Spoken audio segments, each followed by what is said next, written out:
merci de prendre à nouveau le rendez-vous, votre page consacrée à la revue de presse à Landry Salanon pour essayer de nous présenter l'essentiel de l'actualité tolérée par les canards. Pour le codicier quotidien, à nous parvenu ce jour-ci. Landry Salanon, bonjour. Bonjour, Joël Etonji. On y est déjà jeudi. Qu'est-ce que le temps passe vite? Oui, avec cette décision qui était donc attendue au niveau de la Cour constitutionnelle, avec les différents requérants en ligne de mire, la question du parrainage et aussi d'autres requêtes adressées à l'institution, sans surprise en tout cas pour beaucoup d'observateurs. La Cour constitutionnelle a rejeté la plupart, les requêtes à lui adressées donc concernant donc le parrainage. Beaucoup de requérants ont été déboutés. Par exemple, la candidate requérante, l'honorable Soui et aussi le président d'honneur du parti PER, par exemple. En tout cas, ils étaient donc plusieurs à n'avoir donc pas reçu d'avis favorable de la part de l'institution. Décryptage dans un instant. Et puis les canards révèlent aussi ce matin, Joël Etonji, les répliques ou les réponses apportées par les différents partis politiques qui tentent donc de se justifier après la grosse polémique sur la question du parrainage. Ont-ils forcément raison ou bien pas viendront-ils? Des analyses vont aussi dans ce sens. Et puis on n'oublie pas aussi le déchaîné du jeudi qui trouve aussi ses mots et ses images pour décrire un peu ce qui se passe à la Cour constitutionnelle. Ils ont hâte sans doute de découvrir. Alors nous démarrons avec quel quotidien? Nous démarrons avec l'Afrique en marche. L'Afrique en marche qui nous parle du parrainage, notamment à la présidentielle de 2021. La Cour Djogbenou déboute les requérants, nous dit le journal. La Sénat a le boulevard libre. La Cour subitement compétente, nous dit le journal. Allusion faite à la question du parrainage. On reste toujours à la une du journal pour parler, de cette petite note de santé tout de même. Il s'agit du démarrage du carême catholique 2022, les recommandations du pape François aux fidèles du monde. Et puis, Matin Libre, en manchette, on parle de la politique, cette présidentielle de 2021, objet de toutes les attentions. Foire de parrainage, trop de coïncidences. L'Union progressiste et le Bloc républicain sont éprouvés, nous dit le journal, qui révèle évidemment toutes ces déclarations de ces chefs de partis politiques ou des candidats qui parlent, des démarches effectuées pour obtenir le parrainage et pourtant sans suite. À l'Assemblée nationale, il sera conduit dans sa dernière demeure. Le 27 février prochain, il s'agit du député Baba Tondé qui est donc décédé. Il sera inhumé le 27 février prochain. Et puis on parle aussi de la commune d'Abomey-Calavi. Retenez que les états généraux dans cette commune ont été donc reportés, nous rappelle donc le journal Matin Libre. Et pendant ce temps, 5 minutes, parle de ces mises en garde du secrétaire exécutif national des Foscori pour un bien émergent, menace sur le processus électoral. Attention, Paul Ronquin met en garde Patrice Talon et puis les institutions de la République. Le journal 5 minutes qui nous parle évidemment de ces mises en garde du secrétaire exécutif national des FCB. On rappelle qu'il est donc candidat au poste vice-président du parti dans le cadre de cette élection. Lui, évidemment, le recours adressé, contre lui à la Cour constitutionnelle, le requérant a été donc débouté. Et Point Média nous parle donc de la fin du mandat présidentiel. Ce sera le 5 avril 2021 à minuit. Joël Aivor, le constitutionnaliste, persiste et signe. Il faut, Monsieur le Président, un réaménagement du calendrier électoral pour éviter donc de tomber dans un vide juridique, propos rapportés par Point Média. Et puis cette agression de Galiou Soglo, qui est donc l'un des fils de l'ancien président de la République, Nicéphore Dieudonné Soglo, il est hors de danger. Son chauffeur est désormais libéré. Une enquête ouverte contre Inks, nous dit le journal.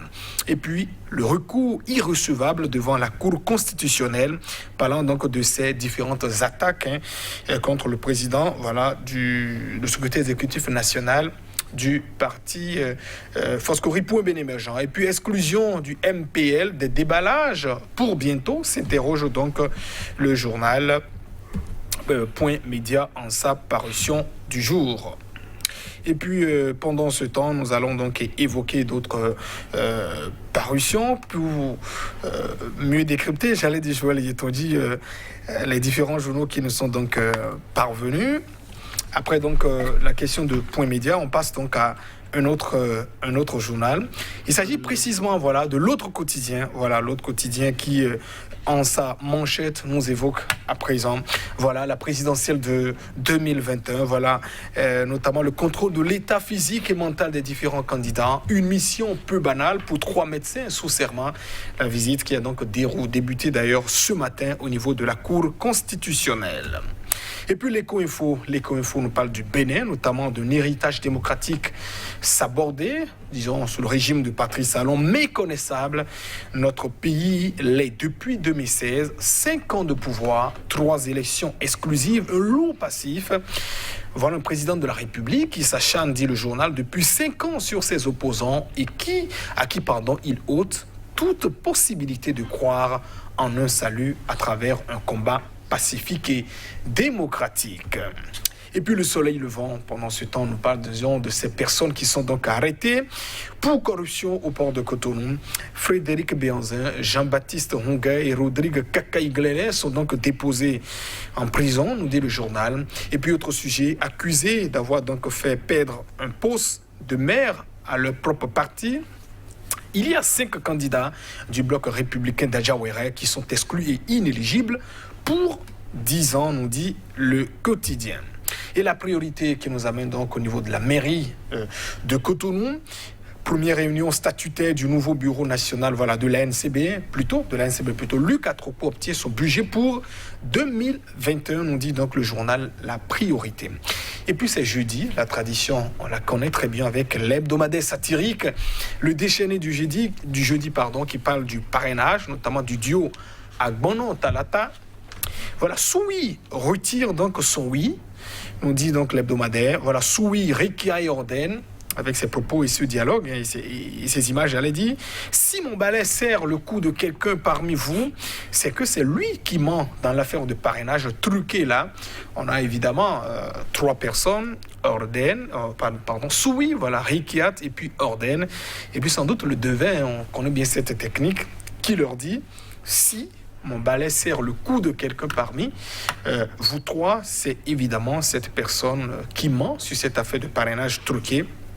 Joël Etonji, les propos trouvés donc par l'hebdomadaire pour décrire un peu cette polémique sur la question du parrainage, notamment ces révélations, ces déballages de l'honorable Soui, on rappelle, membre de l'Union progressiste, membre d'un parti de la mouvance parlementaire. Merci à vous, Landry Salanon. Nous allons démarrer, pourquoi pas exactement là où vous avez commencé, avec l'Afrique en marche. L'Afrique en marche qui parle donc de cette question du parrainage, présidentielle de 2021. La Cour Diogonou déboute les requérants. La Sénat boulevard libre, et la Cour subitement compétente, nous dit le journal L'Afrique en marche. Alors hier, on évoquait déjà toutes ces requêtes adressées devant la juridiction et sa décision qui était donc attendue. La journée a été donc longue, décision rendue tard dans la nuit par les 7 sages. Et puis les requérants sont donc déboutés. En ligne de mise, c'était la question du parrainage, à la fois avec le député Soui qui demandait de vérifier l'authenticité de son parrainage. D'autres requêtes également contre Patrice Talon et le duo également contre d'autres candidats. Finalement, sur la question du parrainage, la plupart des requérants, les requérants ont été donc déboutés. Alors, est-ce que c'est une surprise? En tout cas, pas pour moi, pas une surprise. On s'attendait déjà visiblement à une décision qui soit donc rendue dans ce sens par la Cour constitutionnelle présidée par le professeur Joseph Tchokounou. Et c'est d'ailleurs un aspect qui nous intéresse parce que la question du parrainage, souvenez-vous, récemment, 2 citoyens, ou 3 requêtes d'ailleurs avaient été adressées à la même institution sur à la fois l'applicabilité du parrainage en l'instance ou également l'instauration, l'érection, ou le fait que plusieurs candidats n'aient pas une certaine égalité de chance par rapport au parrainage tel qu'il était donc mis en œuvre. Réponse de la Cour constitutionnelle, elle disait que le parrainage est institué par le pouvoir originaire dérivé, autrement dit l'Assemblée nationale, et que elle n'a donc pas compétence, autrement dit, elle s'est donc déclarée incompétente. Alors, curieusement, et c'est à ce niveau qu'il faut se poser plusieurs questions sur cette institution, curieusement, la même Cour aujourd'hui est compétente pour la question du même parrainage, parce qu'on lui demande de vérifier à la fois l'authenticité, elle accepte la requête, elle l'étudie proprement, et finalement dit que, qu'on recommande simplement comment dit-on, que la Cour ne puisse donc pas donner, quand j'allais dire, droit aux différentes requêtes qui ont été donc adressées par les différents requérants. Alors, une question qu'on se pose, c'est-à-dire, est-ce qu'après avoir accepté un document, l'étudier proprement, on peut déclarer que ce document est irrecevable?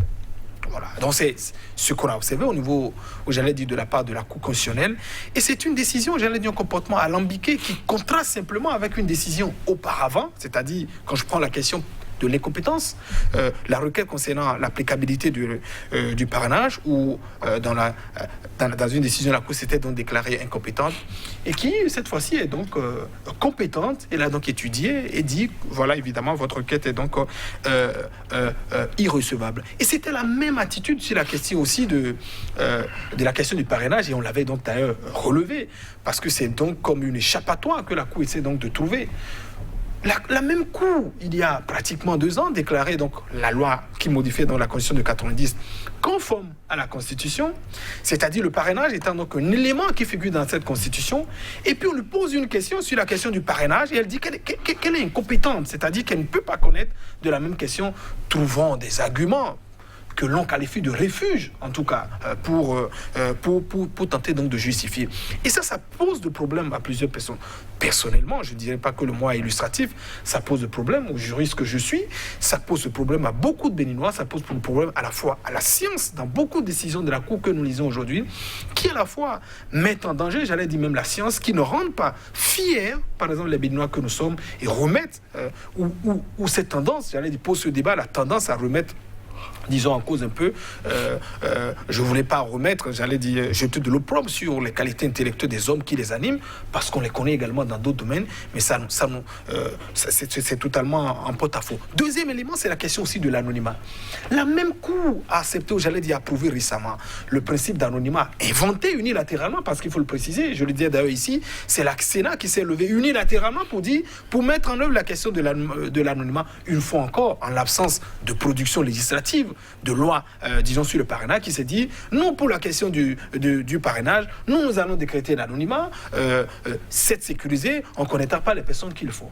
La Cour a approuvé ce principe introduit donc par la Sénat. Et cette même Cour convoque un parrain, c'est-à-dire un requérant qui est un parrain qui vient donc devant la Cour, ou une requérante, et on lui demande, par exemple, de nous dire, de donner le nom et de donner les noms, par exemple, des requérants avec qui elle aurait donc pris contact. Alors même qu'on a dit que le principe donc, du parrainage, c'est une question d'anonymat. Autrement dit, on ne veut pas révéler un peu l'identité, ou en tout cas, ce qu'ils donneraient, on ne donnerait pas leur identité. Mais on dit à une requérante, par exemple, venez donner les noms des personnes que vous auriez contactées.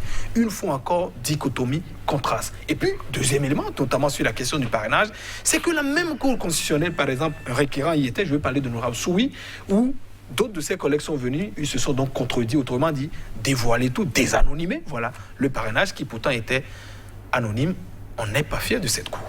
Merci à vous, Landry Salanon. Chers téléspectateurs, oui, on s'en arrête là, mais on se retrouve demain.